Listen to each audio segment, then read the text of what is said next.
애틀랜타 라디오 코리아 2월 8일 화요일, 오늘의 한 뉴스입니다. 코로나19가 맹위를 떨치던 지난 2년간 집값 상승과 주택 매물 감소로 미국의 중산층의 내 집 마련 꿈이 멀어지고 있습니다. 전미부동산 중개인협회 연구자료에 따르면 작년 말 연소득이 7만 5천에서 10만 달러인 미국인 가구가 감당 가능한 가격에 살만한 주택 매물수는 코로나19 대확산 이전인 2019년 말보다 약 41만 1,000채가 감소했습니다. 즉 2019년 말엔 이 소득계층이 적당한 가격에 살만한 주택 매물이 24가구당 한 채가 있었는데 작년 말에는 65가구당 한 채로 줄어들었습니다. 그만큼 집값이 올라 이 소득계층의 가구가 살만한 집이 감소했다는 의미입니다. 전미부동산 중개인협회 연구에 따르면 최상위 소득계층을 제외한 전 소득계층에서 적정 가격의 주택 구매 가능성이 악화했습니다. 미 하원은 최근 한국인 전용 전문직 취업 비자를 신설하는 내용의 법안을 처리했습니다. 하원은 지난 4일 미국 경쟁 법안을 처리하면서 이런 내용이 담긴 한국 동반자법 수정안을 포함했습니다. 이 수정안은 정보기술, 엔지니어링, 수학, 물리학, 의학 등 전문 분야의 대졸 이상 한국 국적자에 대해 연간 최대 15,000개의 취업 비자를 발급하는 내용을 담고 있습니다. 이 법안은 민주당의 제리 코넬리 하원 의원과 한국개인 공화당 영킴 하원 의원이 지난해 공동 발의했습니다. 현재 미국은 H-1B 비자를 통해 전 세계 신청자를 대상으로 전문직 취업 비자를 발급하지만 비자 한도가 연 8만여 개로 제한돼 있어 경쟁이 치열합니다.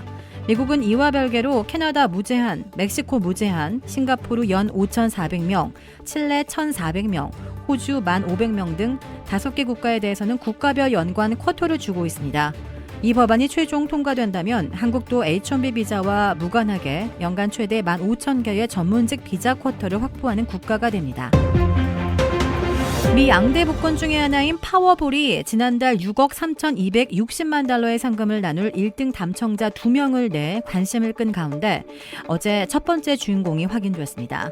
위스콘신주 복권국은 현지 시각 7일 그린베이 인근의 미국 원주민 집성촌 오나이다에 사는 태미 웹스터, 클리프 웹스터 부부가 행운을 안았다고 발표했습니다. 파워볼은 작년 10월 4일 이후 당첨자를 내지 못하다가 40번째 추첨만인 지난달 5일 잭팟이 터지면서 3개월간 누적된 상금의 주인 2명을 가렸습니다. 상금이 파워볼 사상 7번째 높은 액수로 치솟아 당첨자에 더 큰 관심이 쏠린 상태였습니다. 해당 복권의 한 장은 위스콘신주 그린베이 인근 주유소에서 다른 한 장은 캘리포니아주 세크라멘토 편의점에서 팔렸으며 캘리포니아주 당첨자는 아직 확인되지 않은 상태입니다.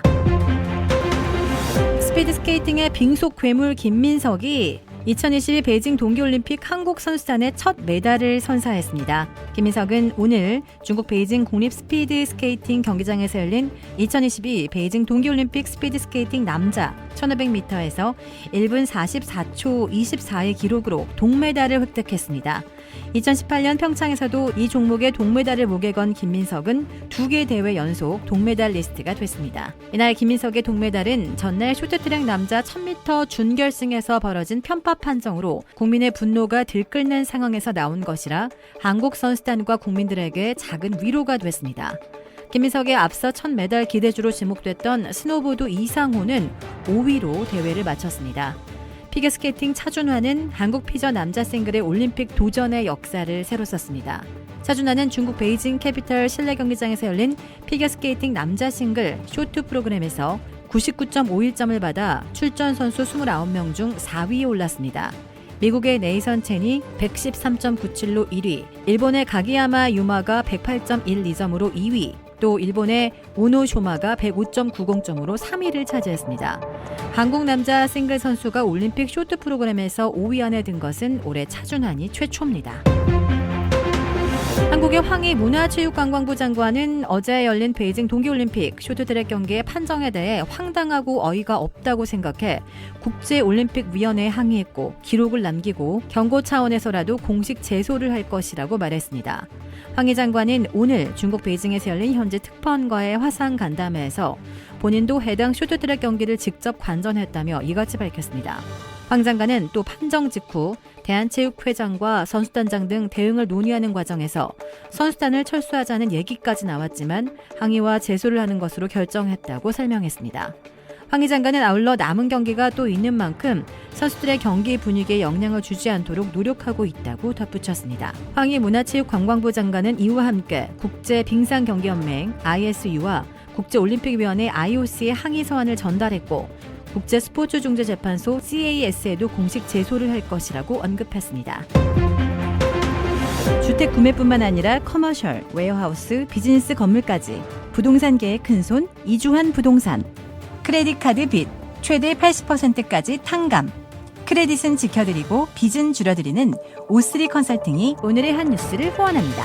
이상 애틀란타 라디오 코리아 2월 8일 화요일 오늘의 한 뉴스의 고지선이었습니다.